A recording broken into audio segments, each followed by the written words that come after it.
سوال یہ کھڑا ہوا، کیا بھوک اور پیاس کاٹنے سے تقوی مل جاتا ہے؟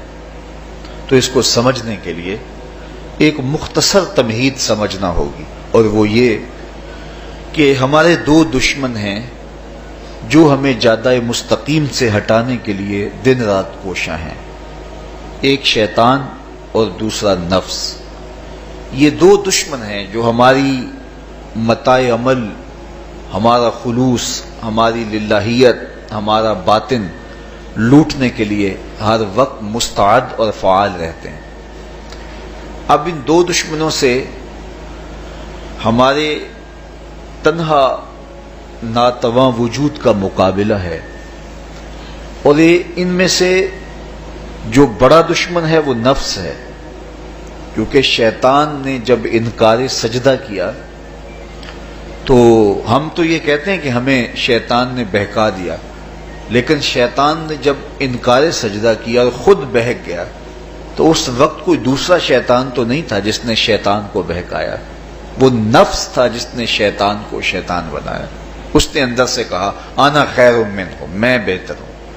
تو یہ انانیت جو تھی، انا خیر منہ، اس نے اس کو بہکایا۔ تو شیطان کو شیطان بنانے والا نفس ہے، تو نفس شیطان سے بھی بڑا دشمن ہے۔ ایک بزرگ تھے، وہ ساری زندگی اپنی زبان پہ انا کا لفظ نہیں آنے دیتے تھے۔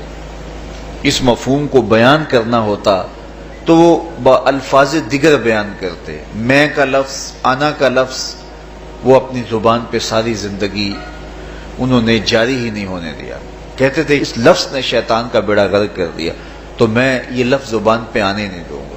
اچھا، بندے بھی بڑے عجیب ہوتے ہیں، کسی نے کہا لو لو، ان کی زبان پہ یہ لفظ آتا کیوں نہیں، میں جاتا ہوں اور ان کی زبان پہ یہ لفظ آئے ہی آئے، چلے گئے۔ بزرگ تشریف فرما تھے، نماز کا وقت قریب ہو رہا تھا، حضرت ایک مسئلہ پوچھنے آیا ہوں۔ کہا پوچھئے۔ شیطان کو کس چیز نے برباد کیا؟ حضرت آپ تو بولیں گے کہ میں نے، آنا نے، تو کہوں گا جیسے بھی ہوا ان کے زبان پہ لفظ میں تو آ ہی گیا نا۔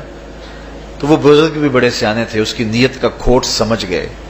فرمانے لگے بیٹا نماز کا وقت ہو گیا ہے، نماز پڑھ لیتے ہیں پھر اس پہ بات ہوتی ہے۔ نماز ہوئی، سلام پھرا تو خود ہی فرمانے لگے، کسی نے کہا تھا کہ شیطان کو کس چیز نے برباد کیا، جواب دینا چاہ رہا ہوں، کس نے پوچھا تھا؟ جھٹ کھڑا ہو گیا، میں نے کہا اسی چیز نے اس کا بیڑا غرق کر دیا۔ تو جو نفس تھا وہ شیطان کو شیطان بنانے والا ہے۔ تو ہمارے ساتھ نفس بھی لگا ہوا ہے، ہمارے پیچھے شیطان بھی لگا ہوا ہے۔ شیطان بھی بڑا مکار دشمن ہے، چھوٹا دشمن یہ بھی نہیں ہے۔ یہ ہماری متاع عزیز کو، متاع ایمان کو، متاع عمل کو، متاع خلوص کو لوٹنے کے لیے دن رات مستعد اور فعال رہتا ہے۔ اللہ کے محبوب نے فرمایا الشیطان جاسم علی قلب ابن آدم فاذا ذکر اللہ خانسہ واذا غفل وسوسہ۔ شیطان اولاد آدم کے دل پہ قبضہ جما کے بیٹھ جاتا ہے، جب یہ اللہ کا ذکر کرتا ہے تو بھاگ جاتا ہے، اور جب یہ اللہ کے ذکر سے غافل ہوتا ہے تو یہ وسوسہ اندازی کرتا ہے۔ تو شیطان اولاد آدم کے دل پہ قبضہ جماتا ہے، اسے پتہ ہے کہ دل قابو میں آ گیا تو پورا بدن قابو میں آ گیا، کیونکہ میرے اعضائے بدنیاں میرے دل کے تابع ہیں۔ موسم اچھا ہے، رت سہانی ہے، صحن چمن میں پھول کھلے ہیں، لیکن میرا دل نہیں چاہ رہا تو ٹانگیں جنبش ہی نہیں کریں گی۔ مرغن غذائیں سامنے پڑی ہیں اور آپ کا تقاضا ہے کہ جناب لے لیجئے، لیکن میرا جی نہیں چاہے گا تو ہاتھ جنبش نہیں کریں گے۔ آسمان ستاروں اور کہکشاؤں سے بھرا ہوا ہے، جی نہیں چاہے گا تو نظر نہیں اٹھے گی۔ آپ سماعتیں بچھائے بیٹھے تھے، جی نہیں چاہے گا زبان نہیں بولے گی۔ تو پورے آزاد دل کے تابع ہیں، اور اگر دل شیطان کے تابع ہو گیا، اس کے ہتھے چڑھ گیا، تو پھر اعضاء وہی کریں گے جو شیطان چاہے گا۔ اور اگر یہ دل مالک کی محبت سے سرشار ہوگا تو پھر دل جو چاہے گا وہی اعضاء کریں گے، تو دل اللہ کی نافرمانی کی چاہت ہی پیدا نہیں ہونے دے گا، تو اعضائے بدنیاں کا رخ بھی اللہ کی رضا کے حصول کے لیے ہوگا۔ تو شیطان بھی قبضہ دل پہ جماتا ہے اور دل کو قابو میں کر کے حضرت انسان کا بیڑا غرق کرتا ہے۔ اللہ تعالیٰ کا کرم یہ ہوا اذا جاء رمضان سلسلۃ الشیاطین، اللہ کے محبوب علیہ السلام ارشاد فرماتے ہیں جب ماہ صیام آتا ہے تو شیاطین جکڑ دیے جاتے ہیں، جنت کے دروازے کھول دیے جاتے ہیں، جہنم کے دروازے بند کر دیے جاتے ہیں۔ اب ہمارے دو دشمن تھے، ایک نفس اور دوسرا شیطان.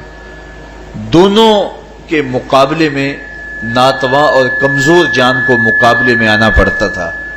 لیکن جب ماہ سیام آیا، یہ ماہ انور آیا، تو ہمارے دو دشمنوں میں سے ایک دشمن باندھ دیا گیا. اب ہمارا مقابلہ صرف ایک دشمن سے رہ گیا. دیکھیے، ماہ رمضان آتا ہے تو مسجدوں کے در کشادہ ہو جاتے ہیں، لوگوں کا رجحان دین کی طرف ہوتا ہے. جو 5 نمازیں بھی نہیں پڑھتے ہوتے ان کو تراویح میں بھی کھڑا ہوتا دیکھتے ہیں. اہتمام ہوتا ہے، نیکی کا، صدقہ و خیرات کا ماحول پیدا ہوتا ہے. ایسا کیوں ہے؟ کہ شیطان بن گیا. لیکن اس کے باوجود نظر بھٹک رہی ہے، خیالوں میں آوارگی ہے، اور رشوت کا بازار گرم ہے. کیوں؟ کہ ابھی نفس موجود